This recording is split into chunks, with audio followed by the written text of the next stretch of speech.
Please join us in welcoming Mrs. DeMelo.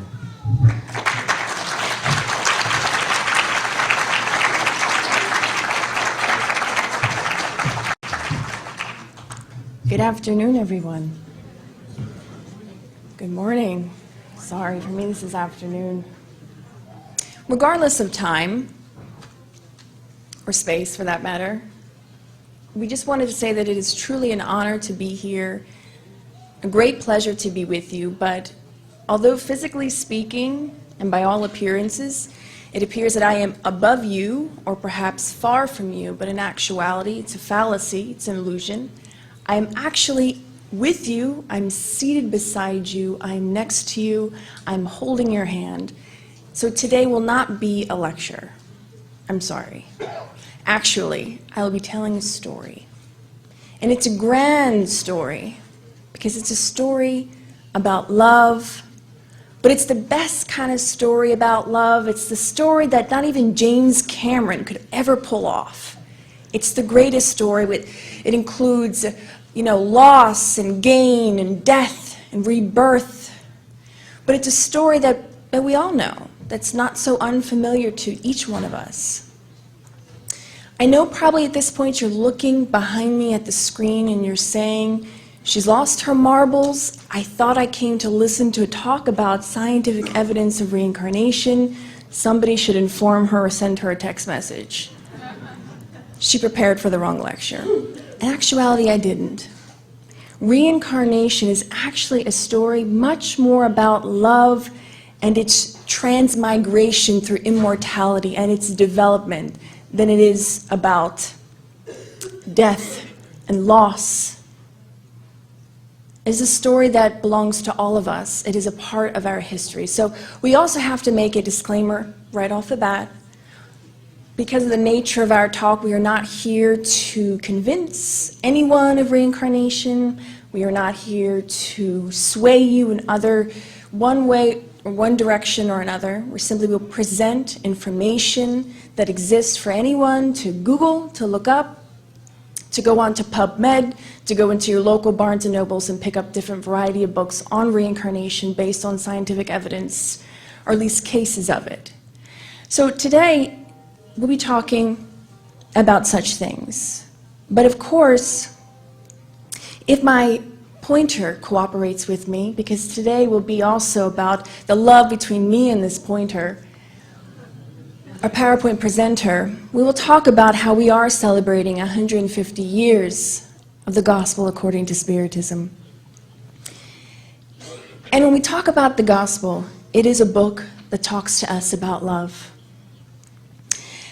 Love in many different ways, because it touches our hearts in very profound ways. But also when we talk about reincarnation, we have to also mention death. And we're going to talk about that. And if perhaps, perchance, the PowerPoint does not want to cooperate, that's okay. Life sometimes is about improvisation, about just going with it, flow with it, like the bamboo. You learn to bend and not to break. So when we talk about reincarnation, we know that ultimately, in order to even fathom that idea, we got to talk a little bit about death. Because you can't possibly believe in reincarnation if we don't talk about death. If someone could just kindly pass along the next slide, I'd be ever so grateful and indebted to you. When we talk about reincarnation, this ultimate love story that exists, you can pass it again. The ultimate love story, we cannot also forget to talk about how through this transmigration of our souls, of our immortality, if we are constantly having to attune ourselves to the law of cause and effect, how does the murder of yesterday reconcile today?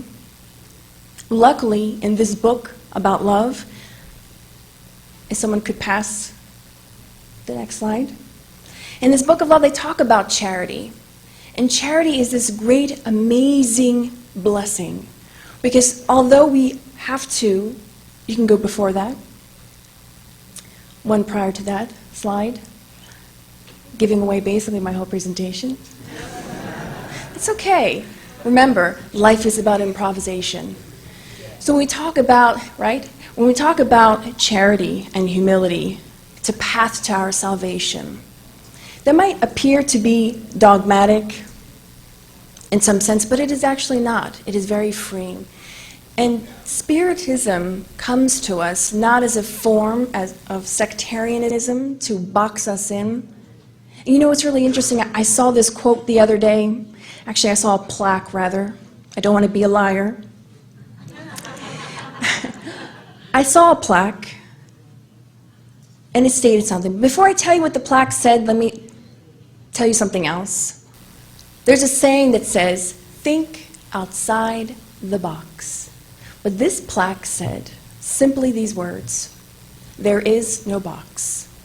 And that's what Spiritism brings to our lives. There is no box.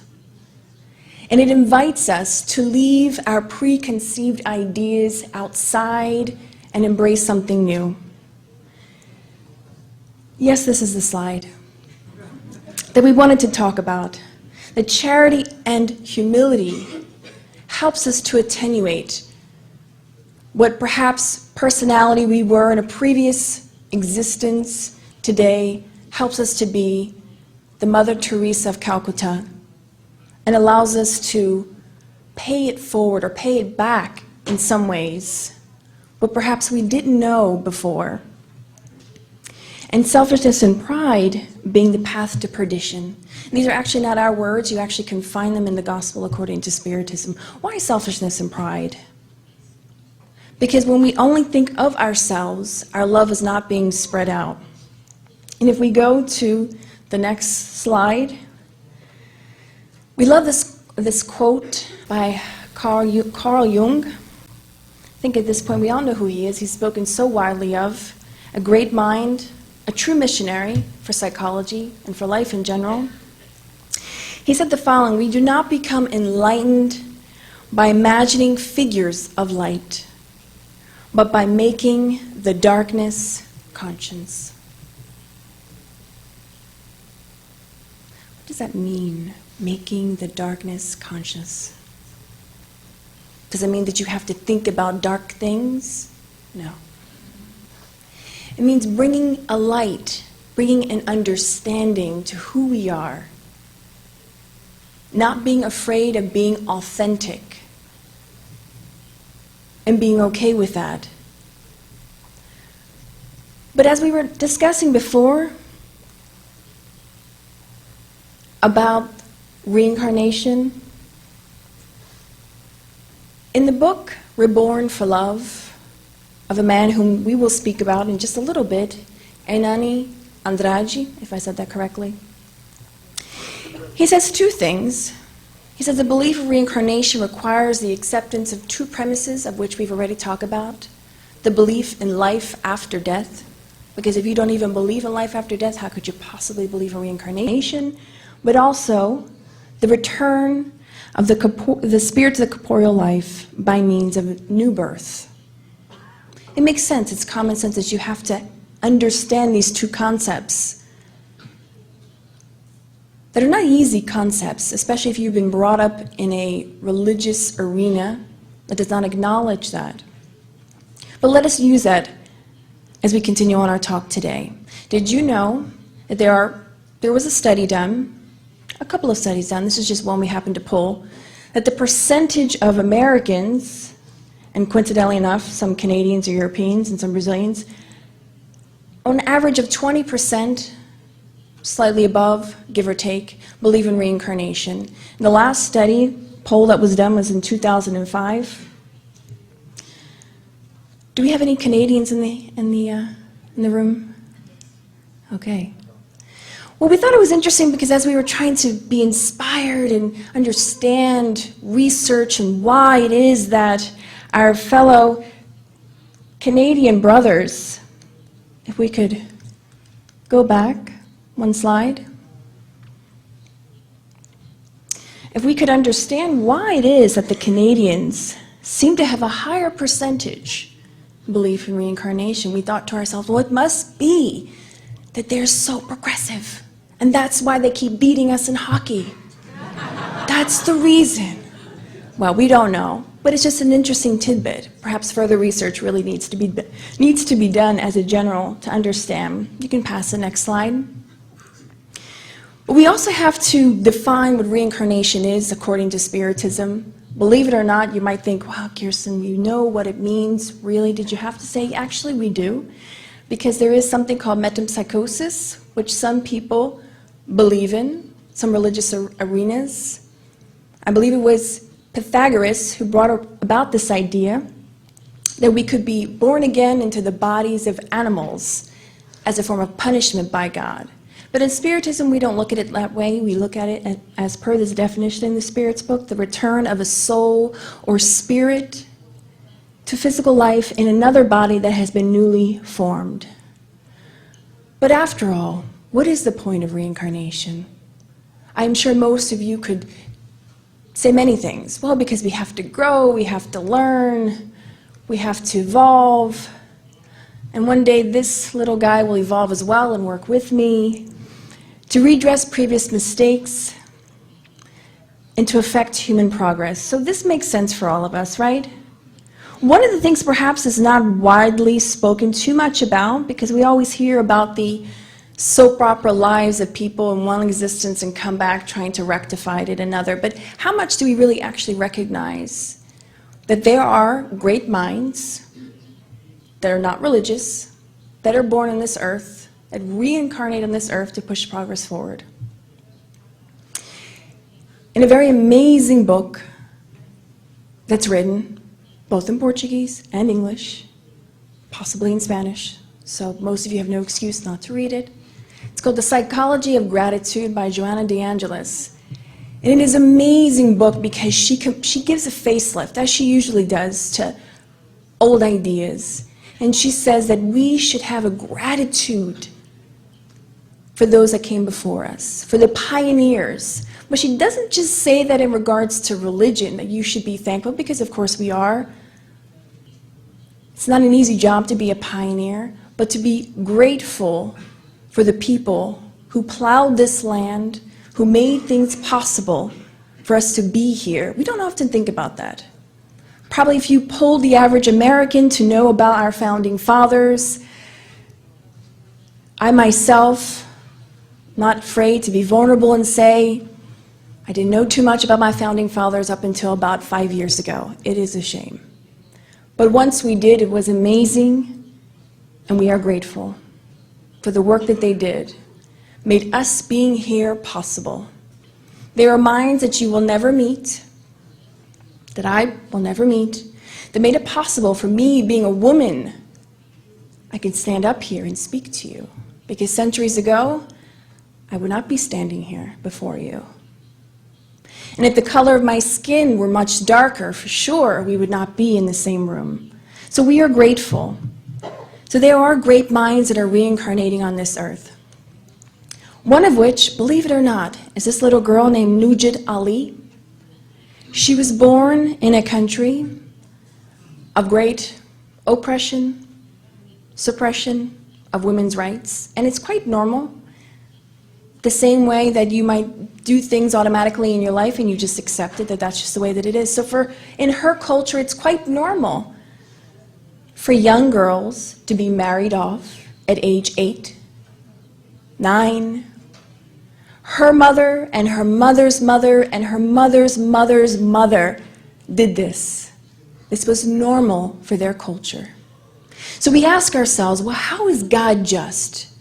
You have 9-year-olds being married off, raped repeatedly, made to be slaves to another person's wishes.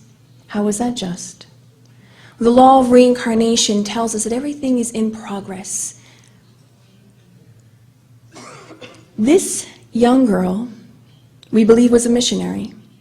In the Spirit's book, they talk about that from time to time, God allows great minds to reincarnate on the earth to push progress forward. And they don't say religious progress or just political or science, they just say progress. So it's applicable to everything. This young girl, you might think, has nothing to do with you. She lives in a far-off country. nothing to do with you, but she does, and let me tell you her story.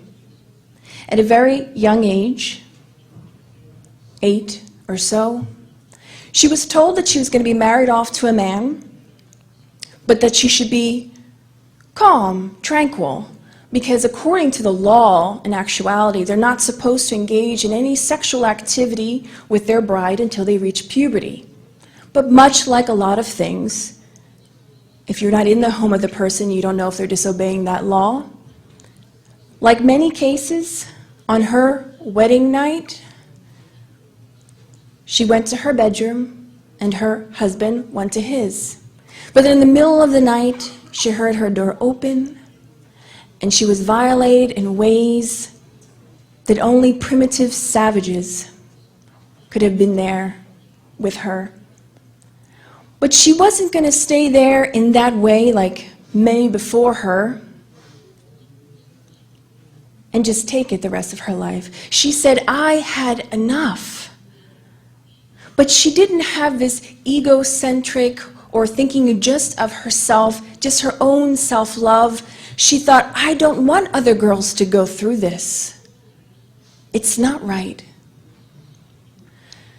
Against all odds, for a young girl, she stood up for herself. She found an activist in her home country to help her in what is considered a huge travesty and shame upon her family. She got divorced at age 10. And she's telling her story. This is a new generation of minds. And when we think that her life is so far removed from yours, it is not. Pass to the next slide, please. In actuality, in Genesis, Kardec tells us that everything in the universe is connected, everything forms a chain, everything is subject to the grand and harmonious law of unity, from the most physically dense to the most spiritually purified. So what's happening with Nugget Ali is affecting us here. In the book Family Constellation, Joanna says something quite interesting, that many people think it's incorrect. She says in this book that in actuality, the family constellation, the family as a unit, is actually progressing a lot. Now, some of you might think, well, I don't think so. I mean, if I brought the divorce rates, the inequality of marital rights, Kirsten, that doesn't make any sense. Let's reevaluate that. More than ever in the last decade, we've been able to see this unrest in people. That is related to what Nugget Ali and many girls, because she's not the only young girl who did what she did. There are also a handful of other young girls in similar situations that are rising up. Because we are constantly connected, this universal connection in this planet and on the beyond, what she has done has reverberated. So if you pay any attention to the news, which I'm sure you all do, you see this uprising, this need for reevaluation of what we understand as family and marriage and love. So when I show you this picture, what do you see? You see a wedding, you see a man, you see a woman. Woman looks like she's in a white dress. There are some discarnates. It's a wedding, is it not? But whose wedding is it? Let's give this picture a little bit of a facelift, shall we? Not that kind of facelift, though. Let's go back. Here we have a heterosexual couple. But did you know that this is not a wedding of simply a man and a woman? It's a marriage between a woman and a man, and even two older people who, Stella can't get her groove back. So we see this is the progress of the family constellation, that we need to change our ideas of what we understand as love and as family. And this is not a political stunt or to be controversial, but it's about redefining our capacity to understand love. In the book Existential Conflicts, Joanna says that love is in a movement of development. Then in its primitive stages, it's love. As we saw yesterday between the monkeys, that's love. It's a very primitive form of love, but it's love in its seed form. So before we judge something, or anything for that matter, let us open up our minds first to the possibility of something greater beyond our understanding. Because when we're faced with the idea of living one life versus many lives, we have to think about what Jesus said to us. So as a very perfect spirit, we learn through the codification that once you reach that state, now really, listen to what I'm saying, this is really interesting, I promise. When we reach such a state, we don't waste time. We manage our time very well, in such a way that every word that is spoken has value. So we think about that, every word that Jesus said has value, it has purpose, and has meaning. So when Jesus said that you can do what I do and much more, it's not possible to do all that he did in one lifetime. When we are combating these atavistic ways from incarnations prior, it takes time to evolve, to understand. If you're waiting to hear about the love story, it's intertwined in what we're saying, but we'll get to more in-depth love stories. But the principle of reincarnation is embedded in the law of progress. We are meant to move forward constantly. We can see that in nature. Nature is constantly renewing itself, moving forward, and we understand God's justice in our many existences. I had a very interesting experience a number of years ago. It's a true story that shook me. Working in the ICU, on occasion, we were pulled to different units. So one night, I got pulled to the pediatric oncology unit. Nobody likes to get pulled to that floor. You can guess why. I met a little girl, we'll call her Josie. Josie was an adorable 10-month-old. It just so happened that she had an inoperable tumor at the end of her spinal cord. It was rather large, probably this protruding out, but it wasn't operable. So she was getting treatment to shrink it, and hopefully at some point it would reach a point to become operable. But as I got there, reflecting with the coordinating nurse that night, not having a religious experience, but we can't help but ask the question, why? As her father did, he was unable to deal with the emotional impact of watching his first child, his only child, go through such a difficult time, not being able to lay down or sit down, had to constantly be held in a specific fashion to eat, to sleep. But surprisingly enough, her mother was quite strong, and interesting conversations were had that night. Didn't ask if she was a spiritist, or if she believed in reincarnation, or even death for that matter, or life beyond life.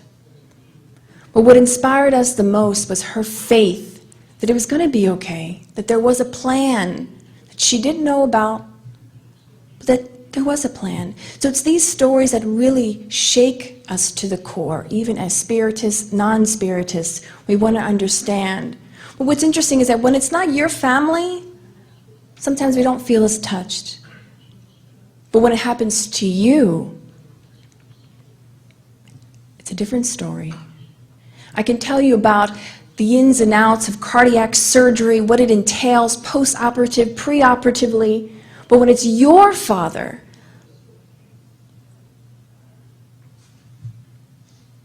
in the OR, it's a different ballgame. But this is what Spiritism brings to us, that we need to open up our mind and to learn that it's not just about my family, the love I have for my father in this life, but about everyone. It's not an easy idea to embrace, because of old ideas that we have, but we need to change our perspective of how we view things in general as a whole. So if you learn nothing else today, learn this to change how you view things in your life. We need mental renewal in our lives. Be open to new ideas, says Joanna de Angelis, and don't be afraid of them. In this wonderful and amazing book, no, not yet, let's go back. Kardec tells us that generally, humans see only the present. However, if suffering is useful for their future happiness, God will allow them to suffer, just as a surgeon allows a sick person to suffer an operation that should bring healing. Breaks it down for us to understand why when we endure things. There's an interesting story in the book Memoirs of a Suicide, and before I even tell you that, don't worry, we're going to get to the scientific aspects of it, of reincarnation and the data that is found. But there's an interesting story about a man, and I don't want to tell you the whole story because we want you to go and read and be changed because of that book as we were. So there's a gentleman who at the age of 30 met the love of his life, had a pretty decent job. It seemed like all of his stars were lined up for him, except he gets cancer of the tongue. He's in disbelief and tries everything, different medicinal things that you could think of. He tried everything, and it came to a point where he exhausted all of his money. But he did work at a bank. So he justified to himself why he should steal money from the bank to pay for his cancer treatment. At the end of it, it didn't cure him. He could not stand the fact, and he was angry that this was happening to him. He sought the only solution that some people choose was death, to end it all. So he killed himself. Fast forward about 20 years, give or take. He finds himself in the spirit realm in a colony of rehabilitation for suicides. And it's very fascinating because we often think that, or perhaps we don't think about, that there actually are universities on the other side, therapies that go on. And for him, alongside many other suicides, were going through this university. They were learning all about themselves, why they had committed that act. So it was interesting for any of you who have attended college or attended any type of schooling, you know that there's always that area practicum where you have to put into practice what you learned. So you study, you take a test, that's your practicum. So the instructor did something very interesting with the students. So each former suicide had to come together and they had a meeting. And in front of everyone, he would help the person regress back and remember why he had done what he's done, because he kept asking himself, much like many suicides, why this happened. So the instructor asked him, well, why do you think this happened? Why did you go through this? Why did you do what you did? And he said, because I couldn't accept what was happening to me. It was unjust. It was unfair. The professor said, okay, let us go back into your memory, far back as to why this happened. So before them was a screen depicting everything. And because I don't want to give it all away, we'll just say this. It entailed a long story of when he used to be a slave owner. And one particular pivotal moment in his life in that incarnation as a slave owner, he would abuse many of the young girls, as was typical. And in particular, he had just got done violating a young girl who was the daughter of one of his older slaves. And she was so distraught by this horrific act that she threw herself into the river, drowned and died.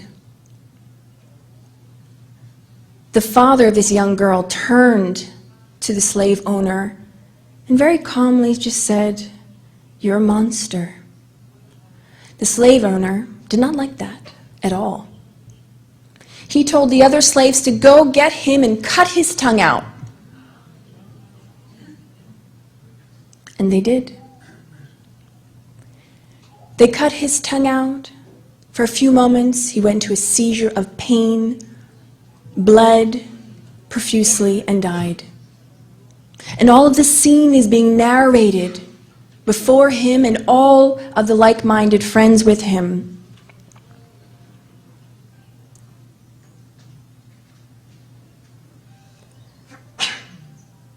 He then began to understand why, in that incarnation, he got throat cancer.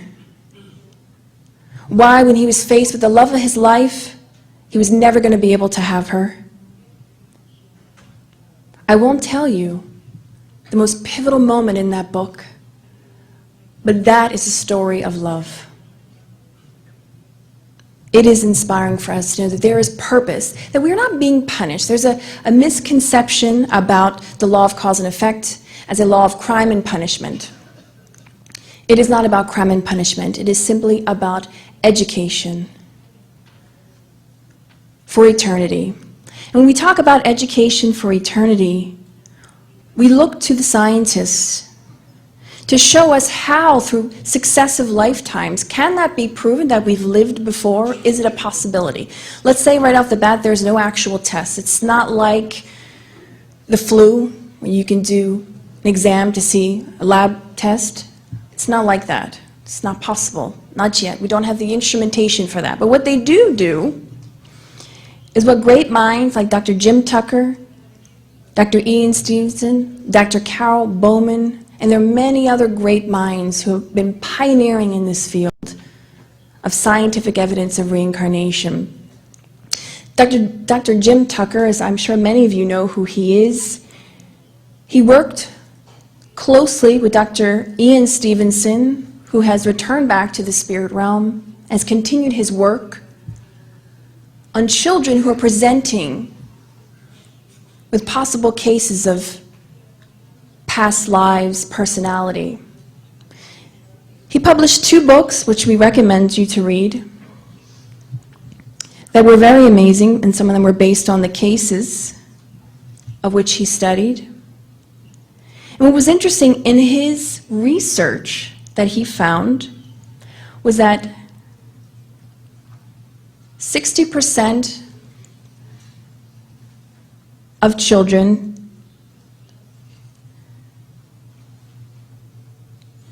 and my eyes are failing me now to see, but 60% of children, anyone could holler it out and help me out here.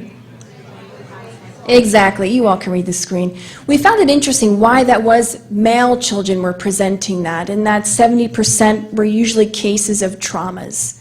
What's interesting because that statistically, a lot of the more horrific traumas, such as guns and shootings and murders, occur in the male gender. And it's not being gender biased or anything, that's just a statistic that exists out there.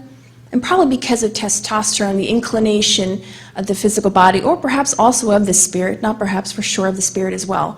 That makes sense why those statistics would be that way. We recommend you to go and read about his research. Now, Dr. Jim Tucker isn't one who off the bat believed in reincarnation, so that's good, as Dr. Anceloni talked about yesterday. If you go into research of being biased, you're going to affect the outcome. So he didn't go into this believing.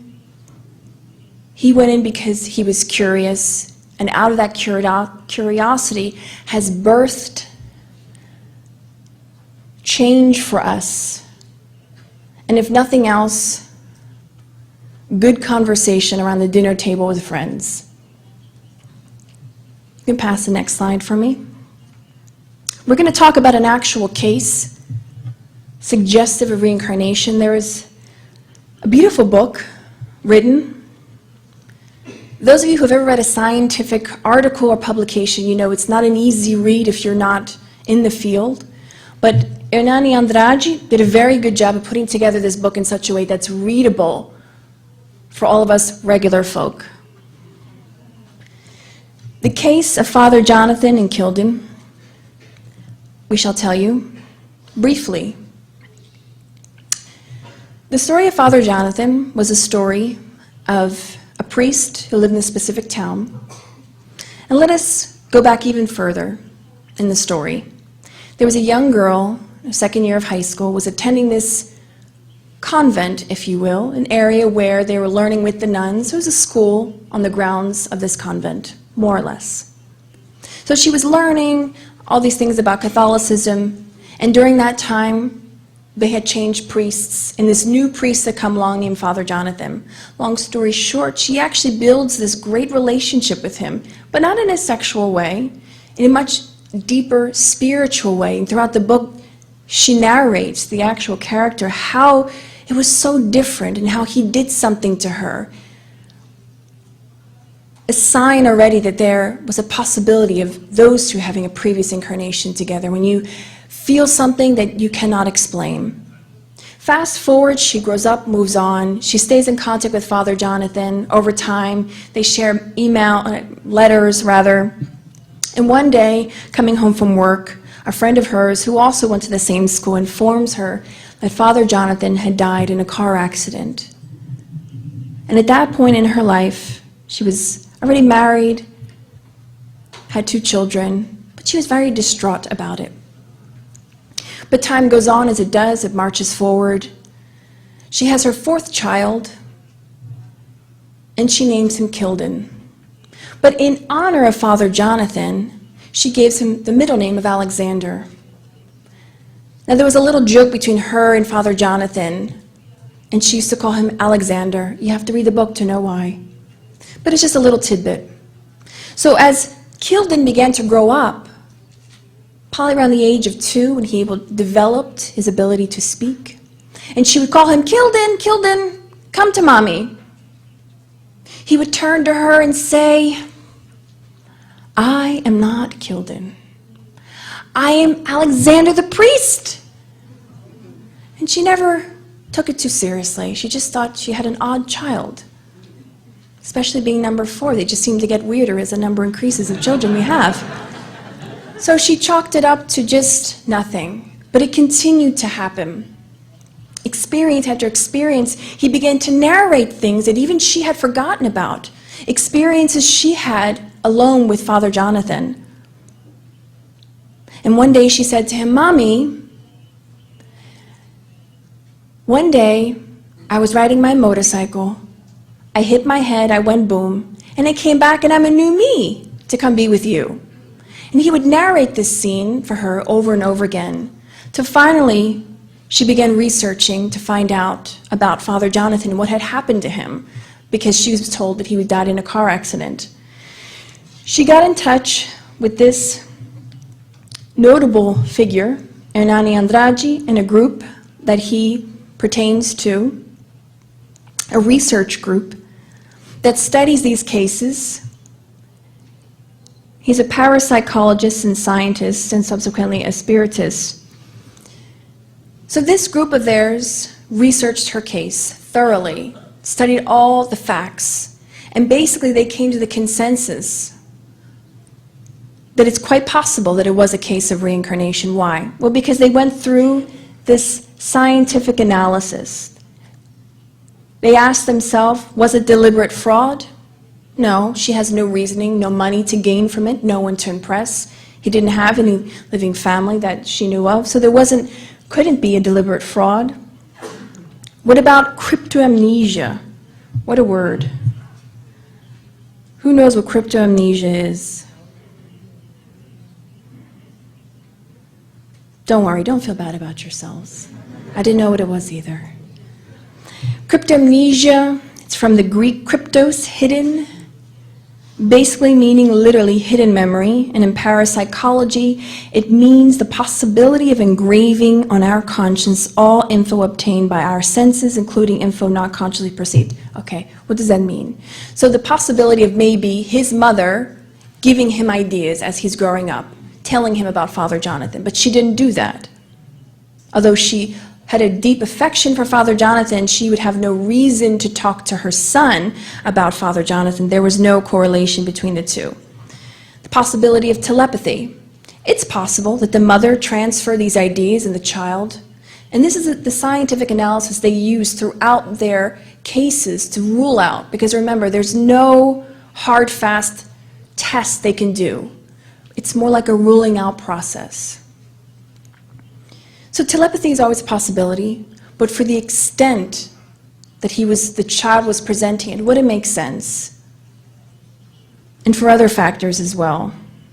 Genetic memory, ruled out, always a possibility as well. Spirit communication, what if the spirit of Father Jonathan was communicating to the child? Also ruled out in this case. For the extent that he was talking about his experience. So truly it is up to you in so many ways to decipher whether or not you believe it or not. But we just present these cases. This is scientific information that was published, and you can read more in depth about it in the book as well. But these are possible cases. There was another notable book, because I wanted to bring you different cases, because we get in touch more with people's actual lives, because it's quite fascinating. This is the case of Ronaldo and Jacira. Also a possible case suggestive of reincarnation. They went through the same ruling out process we just discussed. So let us go over their story. No, we can go back. There you go. The case of Ronaldo, he was a 27-year-old man, nice family, average, what is that? But just normal, whatever normal can be. Engaged, had a bright future ahead of him. His fiance's name was Alice, and he was quite a smart man, because his mistress' name was also Alice, so he could never get their names mixed up. He's very smart, very evolved. So, but for unknown reasons that they did not disclose in the book, at the age of 27, he told his cousin, "I'm going to kill myself." We could hypothesize why, potentially, but it's not important. And he told his cousin, "If you tell anybody, I'll never speak to you again." Sure, she didn't want that to happen, so he killed himself. And we say that with respect. He took his life. It was distraught, the whole family. They were very tight-knit. But life moves on. His sister moved on, got older, got married, had children of her own. And she had a daughter named Jacira. Jacira, at a young age, also began talking about experiences that only her mother had had with her brother. At a young age, talking about intimate details that were not possible, that she herself had not talked to anybody else about. And very interestingly enough, Jacira had a deathly fear of red liquids. Why is that significant? Let me digress. Ronaldo, his poison of choice was a small bottle of Guaraná, which is a Brazilian soft drink. Oh, thank you. And he took a poison that when he mixed them two together became red. So right before he died, and he drank it, he went to convulsions and he was screaming. That was imprinted in his mind, obviously, or potentially. So strangely enough, Jacira, from a young age, when her mother began introducing juice into her diet, and for those of you who are parents, you know what I'm talking about. When your pediatrician tells you these things, it's time to introduce this and that. She would scream, and she'd have this reflex bout of vomiting. And she would repeat at a very young age, "I don't want to die. I don't want to be a coward again." And she would vomit again and again.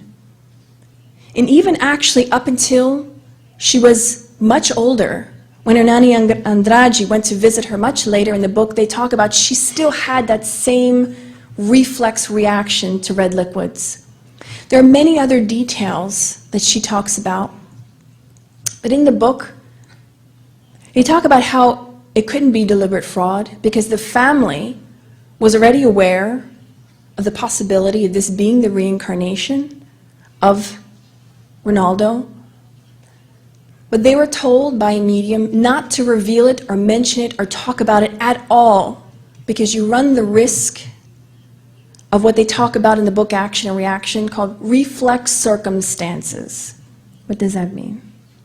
It means that in one incarnation, and in this case of Ronaldo, he took his life, that in the next incarnation, or whatever incarnation is planned for him, the possibility of him facing the same issue in the same time frame in the previous life will potentially happen again. And there's a high probability she will try to kill herself again. So they did not want to reveal it to her. So it's not possible that they were doing deliberate fraud or that somebody was telepathically sending it to her. She didn't know her uncle. People did not speak of it because for them it was a thing of shame. So he wasn't widely spoken about. How do we explain this, if not for reincarnation? You go through different possibilities that exist, but ultimately, we're left with that question mark. It's possible. It is possible.